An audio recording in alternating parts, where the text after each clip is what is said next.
Guys আসসালামু আলাইকুম, আশা করি সবাই ভালো আছেন। তো আমি অনেক ভালো আছি। আমরা কিছুদিন আগে দেশি মুরগির ডিম আনিছিলাম বাজার থেকে। এখন দেখাবো আপনাদেরকে ফুটছে নি না ফুটছে না। তো শুরু করা যাক। মেশিনটা তুল দেও। এই দেখেন আমাদের দেশি মুরগির বাচ্চা 4 পিস ফুটে গেছে। আমরা ডিম বসাইছিলাম 9টার মধ্যে 4 পিস ফুটে গেছে, আর একটা ফাটা দিছে।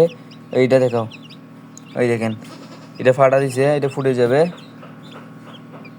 এখানে 4 পিস বাচ্চা আছে। আশা করি 2-3 দিনের ভিতরে ফুটে যাবে।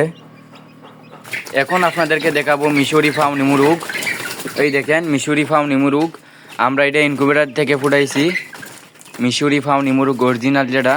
আমাদের কুয়েল পাখিও আসছিল, আপনাদেরকে দেখাচ্ছি। আমাদের দুঃখের বিষয়টা, আমাদের কুয়েল পাখির সেট আপটা দেখাচ্ছি আপনাদেরকে। এই দেখেন পুরোটাই কালি, কিন্তু আমাদের 200 পিসের মতন কুয়েল পাখি মারা যায়, তারপর আমরা কুয়েল পাখি পালন করি না। এই জন্য এটা কালি পরে থাকছে। ওই যেখানে মুরগ দেখাইছিলাম দেশি মুরগির বাচ্চা, এইগুলো এটাকে আনিয়ে বোর্ডিং করব। সবাই দোয়া করবেন আমাদের খামারের জন্য। ধন্যবাদ।